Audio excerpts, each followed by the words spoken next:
All right, so you guys can tell me if I'm bugging because it feels like we have been sleeping on one of the biggest releases in 2025. And the game that I'm talking about right now is called Metal Eden. It's like this high-speed cyberpunk shooter and it's published by Deep Silver. I don't know how I came across this demo. I was going through my Expedition 33 fix as well as my Marvel Rivals addiction, and I just happened to check out some demos that were available. I seen this and I'm like, this looks interesting.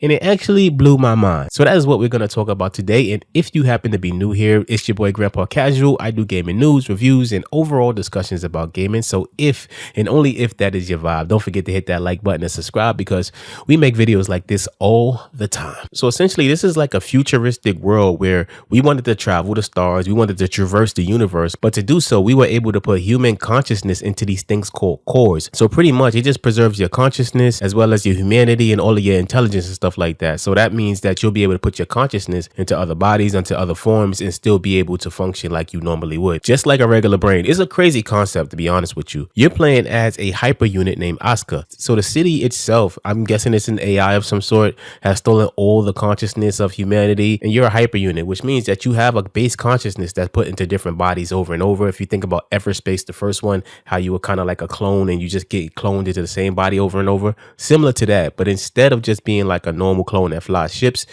you're a complete badass, I'm not gonna lie. I was just playing Doom the Dark Ages, and this really feels like a cyberpunk Doom. It really feels like if Cyberpunk 2077 was actually made into a Doom shooter. That's exactly what it feels like here. So I went into this game not really expecting much. It was a demo, so I'm like, let me try it out. It looked cool, and I'm like, well, you know, sometimes a game might look cool, and then when you play it, it's kind of mid. That wasn't the case here. This has been one of the single most addicting combat loops that I've experienced. And yes, I've played Doom. I played Doom Eternal, which I loved. And I really think that it's just the aesthetic of the world. I like cyberpunk. I don't know. That's just my thing, I guess.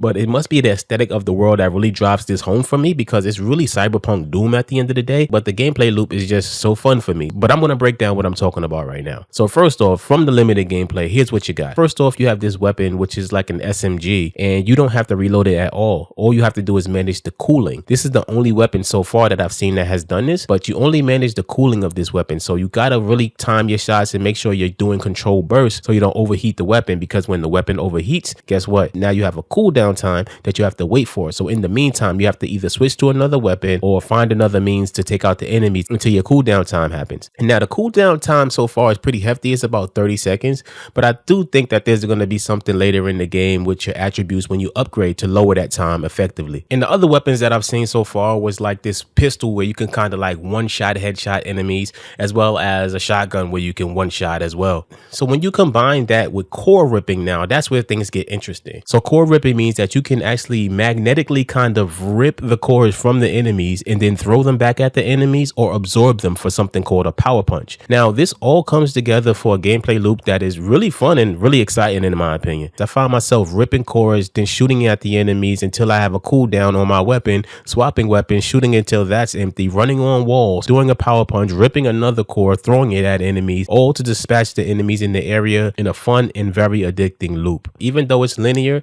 they really made it fun to travel from space to space, so you really don't feel like you're wasting time in between fights here. It's one of those games that really rewards you for aggression. Like the more aggressive you are, the more benefits you're going to get here, as well as you have some upgrades that you can do to your weapons. One of them that I came across is for your pistol, you can actually add an attachment where you have a secondary shot, and then the secondary shot locks onto your target and shoots a missile at them. Overall, it seems like they got a really good game here. The story isn't anything to write home about, but it seems like it's good enough. The world is interesting enough for me.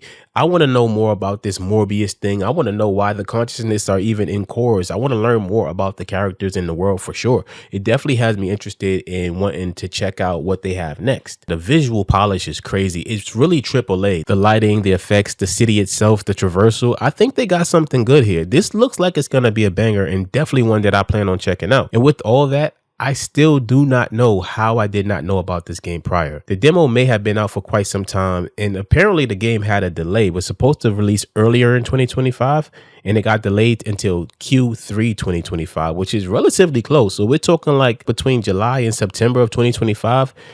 I'm looking forward to this, man. And this is just adding to what has been a great 2025 of gaming so far. We had First Berserker Kazan. We had Expedition 33.